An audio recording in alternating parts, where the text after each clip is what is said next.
Shalom, gracias por estar con nosotros de nuevo y en este video vamos a responder a los reclamos de algunos misioneros, ¿verdad? Que en su afán por convertir al pueblo judío al cristianismo hacen argumentos como el siguiente. No sé si lo han escuchado por ahí, pero presten atención porque es muy importante. Viene el misionero y dice que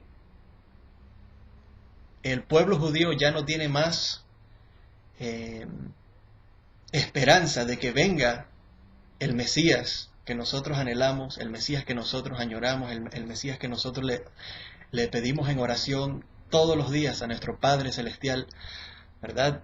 Que traiga ya, que revele al Mashiach. Dice el misionero en muchos casos de que esto no va a pasar, ya que la semilla de David, la simiente de David, la casa de David, es decir, los descendientes de David han sido exterminados y por lo tanto la casa de David ha sido exterminada, ha sido cortada y por lo tanto ya no hay más esperanza para el pueblo judío, ¿verdad? De que venga un Mashiach, un Mesías, y la única opción entonces es Yeshua, Jesús. Es la única opción y especialmente a través del nacimiento virginal donde supuestamente el Dios de Israel eh, pone la semilla de David en el vientre de María, Miriam, de donde entonces nace Yeshua. Y como esa es la única forma de que venga el Mashiach. Ahora, ¿es esto cierto según las escrituras hebreas? ¿En qué se basan estos misioneros? Se basan en, tristemente, manipulaciones y traducciones erróneas en sus propias Biblias de algunos versículos de la Biblia hebrea. Y el argumento fundamental que ellos hacen se basa primero en Jeremías 22:30. ¿Verdad? Jeremías 22:30, ¿por qué? Porque en Jeremías 22:30 se nos habla de el rey Jehoiakim, Jeconías en español, y el rey Jeconías era un rey malvado, un rey desobediente que no quería guardar la Torá, no quería ser fiel al Dios de Israel, por lo cual entonces el Dios de Israel, nuestro Padre Celestial, lo castiga con un decreto, ¿verdad?, de que nadie más, ¿verdad?, de su descendencia, de su semilla, podrá ser rey sobre Israel. Lo cual es algo muy serio. Así que, según los misioneros, cuando leen Jeremías 22:30, ahí dicen, ¿ustedes ven? La genealogía de Jeconías está por lo tanto descalificada, así que ustedes ya no tienen nadie, todo el mundo que venga por ahí de esa genealogía está descalificada de ser Mashiach, de ser Mesías, de ser ungido, ¿verdad?, como rey sobre Israel, y nadie entonces que venga de ahí tiene entonces esa autoridad y ese privilegio de ser rey sobre Israel. Después entonces, ¿qué pasó con Jeconías? Fue capturado y entonces los babilonios pusieron entonces al otro rey, al rey Sedequías, y esto lo vemos en Jeremías 22:10. Jeremías 52:10. Jeremías 52:10 habla ahí del rey Sedequías cuando Tzidkiyahu entonces dice que vinieron entonces los babilonios y capturaron entonces a todos los príncipes, et kol sarei Yehudá en hebreo, a lo cual entonces la Biblia, especialmente la Reina Valera, traduce los príncipes, ¿verdad?, de Judá. Fueron matados, fueron asesinados, aniquilados por los babilonios en Ramla.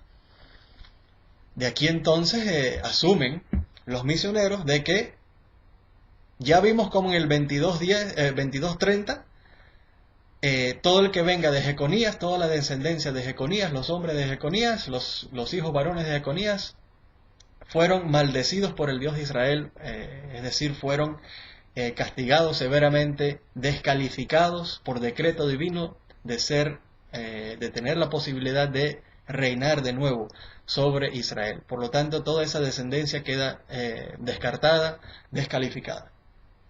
Y ahora entonces, dicen los misioneros, basados en Jeremías 52:10, de que también los de Sedequías también fue capturado, lo asesinaron, y también todos los príncipes de Judá, es decir, toda la casa de Judá, los hijos de Judá, los príncipes, es decir, los hijos, la descendencia de David en aquellos días, también entonces fue aniquilada.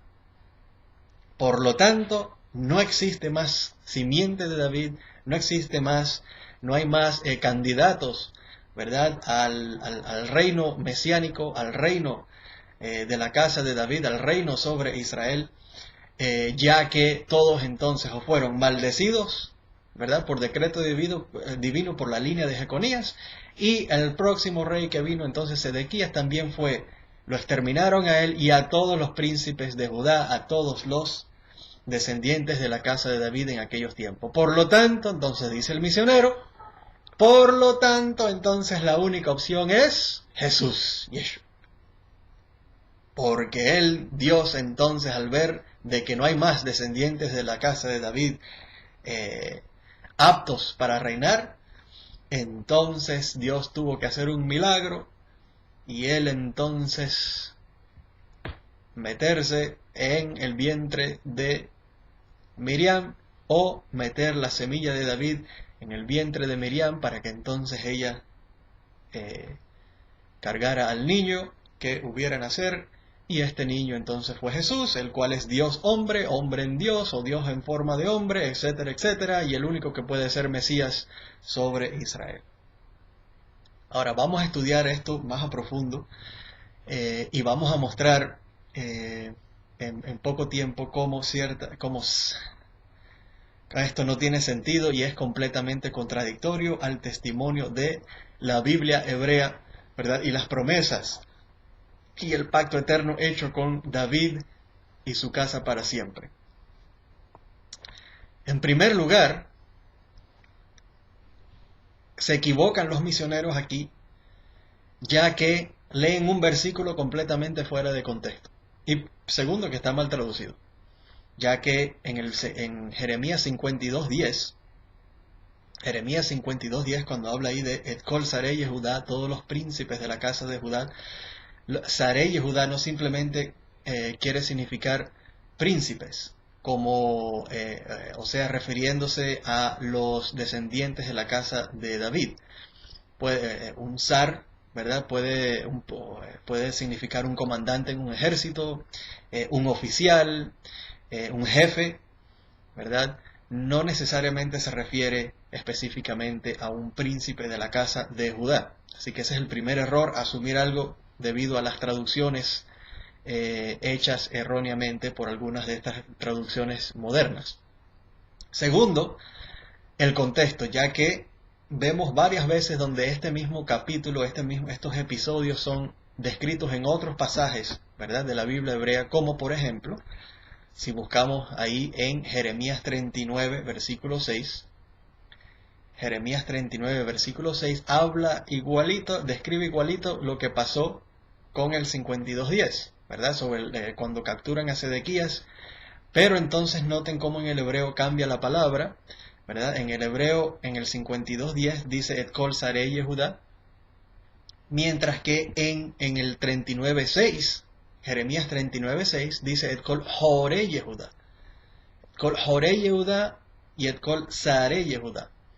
Entonces Sarei y Jorei son sinónimos aparentemente. Entonces, ¿qué significa? Aquí vemos ya entonces otro detalle arrojando en el 39:6 de Jeremías, ¿verdad?, que arroja luz a que esto simplemente no se refiere que la casa entera, los descendientes de David, los príncipes de la casa de David, entonces todos fueron aniquilados por los babilonios, ¿verdad? Vemos otro versículo en el 39:6 donde claritamente se aclara esto un poquito más. Y si vamos entonces a Segunda de Reyes 25, Desde el versículo 18 al 25, ahí vemos clarito, señoras y señores, qué fue lo que pasó de verdad aquí, y vemos en detalle cómo, quiénes fueron los que verdaderamente fueron capturados. Aquí nos da los nombres, ¿verdad?, de las personas, y es claro de que no fueron algunos hombres, ¿verdad?, que fueron capturados, algunos líderes comandantes de ejército, etcétera, que fueron capturados, y no se refiere a que la casa entera de David, los príncipes, los reyes, ¿verdad?, de aquel tiempo fueron todos exterminados y aniquilados, ¿verdad?, sino algunos que fueron capturados y fueron matados, ¿verdad?, y no se refiere a la casa entera de David, la simiente de David. Y si vamos al versículo 25, ahí lo vemos clarito, como habla de Gedalia, el tzadik, un representante de la casa de David, ¿verdad?, que fue gobernador en aquellos días, ¿verdad?, y fue asesinado por Zerah Hamluja, por algunos que eran de la simiente del reinado, Zerah Hamluja, Zerah Hamalhut, el reino de David. Así que lo vemos clarito aquí, como había muchos ahí del reino, ¿verdad?, con derecho al reino de David, ya que eran de la simiente de David. Por lo tanto, no fueron todos exterminados y acabados, como malinterpretan muchos mesiánicos, ¿verdad?, en su afán de justificar la Trinidad o la divinidad de Jesús o el nacimiento virginal. Por lo que vemos aquí entonces evidencia clara, señoras y señores, de que no es cierto el reclamo que dice de que se ha terminado la simiente de David, se ha acabado la casa de David, la promesa que el Dios de Israel ha hecho, el pacto eterno que ha hecho con la casa de David, se ha terminado, Hasbe Shalom, y por lo tanto no existen más descendientes de la casa de David de donde el Eterno entonces pueda escoger en un futuro, ¿verdad?, y ungir a uno de ellos como Mashiach, como el Mesías prometido a la casa de Israel. Es completamente falso, no es cierto, ya que vemos claramente de que en realidad sí hubieron sobrevivientes en la casa de David en aquellos días. Y no solamente eso, que es una promesa, es un pacto eterno que el Eterno hace con David y su descendencia para siempre, como también lo hace con Aarón y sus descendientes en el pacto sacerdotal que hace con la casa de Aarón, ¿verdad? Y esto lo vemos clarito en, como ya hemos mencionado, 2 Samuel 7, del 12 al 17, también sale en el Salmo 89, del 26 en adelante, en el Salmo 132 lo vemos clarito, y en el profeta Jeremías, por ejemplo, Jeremías 33, del 14 al 22, ahí se ve clarito, y especialmente en los versículos 20 al 22, donde el Eterno promete multiplicar para siempre la semilla, la simiente, los descendientes de la casa de David, como también los de la casa de Aarón y sus hijos para siempre. Es un pacto eterno, perpetuo, ¿verdad? Y por lo tanto es muy muy importante conocer esto, y todo aquel que dice lo contrario, predique lo contrario, trate de reclamar lo contrario, está completamente en contra de la palabra del Eterno y está tristemente equivocado seriamente, y le va a tener que dar serias cuentas al Eterno, al Dios de Israel, ya que básicamente está diciendo de que el Dios de Israel no puede cumplir sus promesas, lo cual es completamente absurdo, ¿verdad? Bueno, ahora presten atención al segundo video, donde vamos a tocar otros puntos más. Bueno, y entonces puede el Eterno, bendito sea, guiarnos en su verdad, y recuerden que no hay otra verdad sino su Torah. Kol Tuv.